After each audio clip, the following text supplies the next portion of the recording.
നമസ്കാരം മച്ചാമാരെ.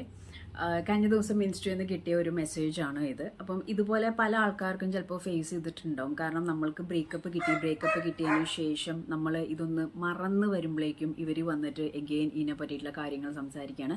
രണ്ട് ഇൻസിഡൻസ് ഞാൻ നിങ്ങളുടെ അടുത്ത് പറയാം. ഒന്ന്, എനിക്ക് വന്നൊരു മെസ്സേജാണ് ഇത്. ഈ വ്യക്തിയെ ആ പെൺകുട്ടി ബ്രേക്കപ്പ് ആയിട്ട് പോയതിനു ശേഷം ഈ വ്യക്തി നോക്കിയായിട്ട് വരുമ്പോൾ എഗെയിൻ വന്നിട്ട് കമൻറ്റ് ചെയ്ത് 1-2 ദിവസം സംസാരിക്കുന്നു. അത് കഴിഞ്ഞ് പിന്നെയും ബ്ലോക്ക് ചെയ്ത് പോകുന്നു, മെസ്സേജ് ഡിലീറ്റ് ചെയ്ത് പോകുന്നു. അപ്പോൾ ഈ വ്യക്തിയുടെ അവസ്ഥ നിങ്ങളൊന്ന് ആലോചിച്ച് നോക്കി. നിങ്ങൾ വളരെയധികം ഇഷ്ടപ്പെടുന്ന, നിങ്ങൾ ഇട്ടിട്ട് പോയിട്ടും അത് അക്സെപ്റ്റ് ചെയ്യാൻ പറ്റാതെ ഹോണ്ട് ചെയ്ത് അയാളുടെ മെമ്മറീസിൽ നിൽക്കുന്ന സമയത്ത് അൺഎക്സ്പെക്റ്റഡ് ആയിട്ട് പെട്ടെന്ന് വന്ന് നമ്മളോട് ഒരു സ്നേഹം കാണിക്കുമ്പോൾ നമ്മൾ ആരാണെങ്കിലും വീണ് പോകും. ജെനുവിൻ ലവ് ആയിട്ടുള്ള ആൾക്കാരാണെങ്കിൽ വീണ് പോകുമല്ലേ.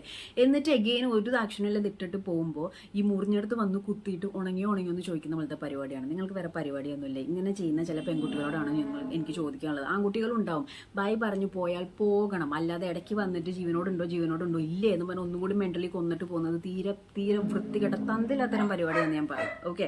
ആൻഡ് സെക്കൻഡ് തിങ്, ഓൾറെഡി റിലേഷൻഷിപ്പിലായിരുന്നു. ആ റിലേഷൻഷിപ്പിൽ ആളായിട്ട് ബ്രേക്കപ്പ് ആയതിനു ശേഷം വേറൊരാളെ കല്യാണം കഴിച്ച് അയാൾക്ക് 2 പിള്ളേരായി. എന്നിട്ട് അയാളായിട്ട് സെറ്റ് ആവണില്ല എന്നിട്ടും അയാളുടെ കൂടെ നിന്നുകൊണ്ടും അയാളുടെ ചെലവിൽ നിന്നുകൊണ്ട് തന്നെ അയാൾ അറിയാതെ എക്സ് ബോയ് ഫ്രണ്ടിന് മെസ്സേജ് അയക്കുകയും വരാനും പറയുന്നു. എന്നിട്ട് ലൈക്ക് അത് ആ ഒരു ബന്ധം കുറച്ച് കാലം ഇങ്ങനെ കൊണ്ടു നടന്നതിന് ശേഷം ഒരു സുപ്രഭാതത്തിൽ പറയുകയാണില്ല, ഞാൻ ഇപ്പോഴത്തെ സെറ്റായെന്ന് പറഞ്ഞിട്ട് ആ മെസ്സേജ് എല്ലാം ഡിലീറ്റ് പോകുന്നു. എന്ത് വൃത്തികെട്ട പരിപാടിയാണ് നിങ്ങൾ ഈ കാണിച്ചുകൊണ്ടിരിക്കുന്നത്.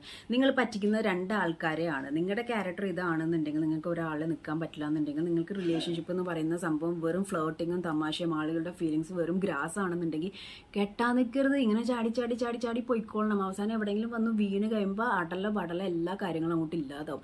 അപ്പോൾ ഒന്ന്, ഈ പറഞ്ഞ മാതിരി മറ്റൊരാളുടെ ഫീലിങ്സ് ഇട്ട് കളിക്കാതിരിക്കുക. വൺസ് ബ്രേക്കപ്പ് ചെയ്ത് പോയാൽ പിന്നെ നിങ്ങൾ എന്ത് തേങ്ങയൊക്കെയാണ് രണ്ടാമത് വന്നിട്ട് ജീവനോടുണ്ടോ എന്ന് നോക്കുന്നത്.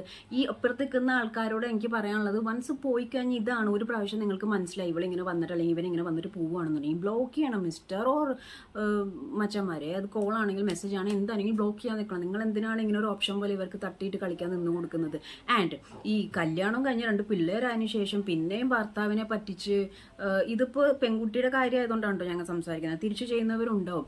അറ്റ് എ ടൈമിൽ 2 റിലേഷൻഷിപ്പിൽ ഏതാണ് നല്ലതെന്ന് ഇങ്ങനെ നോക്കിക്കൊണ്ടിരിക്കുമ്പോൾ അവരുടെയൊക്കെ ക്യാരക്ടർ എന്താണ്, അവർക്കൊക്കെ റിലേഷൻഷിപ്പിന് മീനിങ് അറിയാം, അവരൊക്കെ ബീപ്പാണ് അവിടെ ഞാൻ കൊടുക്കുന്നത്. അപ്പോൾ ഇമാതിരി പരിപാടികൾ കാണിക്കാതിരിക്കുക. ആൻഡ് നിങ്ങൾ ഇഷ്ടപ്പെട്ടു അല്ലെങ്കിൽ അങ്ങനെയാണ് ഇങ്ങനെയെന്ന് പറഞ്ഞിട്ട് ഇമാതിരി അറാമ്പറപ്പ് കാണിക്കുമ്പോൾ അല്ലെങ്കിൽ ഇമാതിരി തന്തല്ലാത്തരം കാണിക്കുമ്പോൾ നിങ്ങൾ റിയാക്ട് ചെയ്യണം.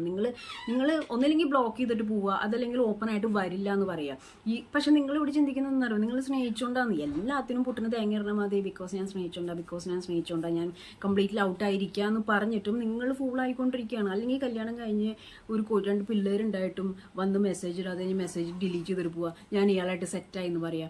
അപ്പം ഭർത്താവിൻ്റെ അവസ്ഥയൊന്നും ആലോചിക്കും. ഇതൊന്നും അറിയാതെ പൊട്ടനായിരിക്കുന്നത്. ഇത്രയും അറിഞ്ഞിട്ടും കാണാൻ പോവാനായിട്ട് ഉള്ള മനസ്സ് കാണിച്ചാൽ ഇവനെയും തല്ലണം ഇവളെയും തല്ലണം. ഇങ്ങനത്തെ ചില കാര്യങ്ങൾ, വേഷംകെട്ടുകൾ ഈ ലോകത്ത് നടക്കുന്നുണ്ട് മച്ചന്മാരെ. അപ്പോൾ ഒരാളും വിശ്വസിക്കാൻ പറ്റില്ല. ബ്രേക്കപ്പ് ആയിട്ട് കട്ട് ചെയ്ത് പോയാൽ അങ്ങ് പോയേക്കണം. പിന്നെ അത്ര ജെനുവിൻ കേസസ് ഒക്കെ ആണെങ്കിൽ മാത്രമേ നമുക്ക് ആലോചിക്കാൻ പറ്റുള്ളൂ. അല്ലാതെ ഇതേപോലെ നിങ്ങളുടെ മൈൻഡിട്ട് ഇങ്ങനെ കളിക്കുന്ന ആൾക്കാരെ ജസ്റ്റ് കഫ് പറഞ്ഞേക്കുക.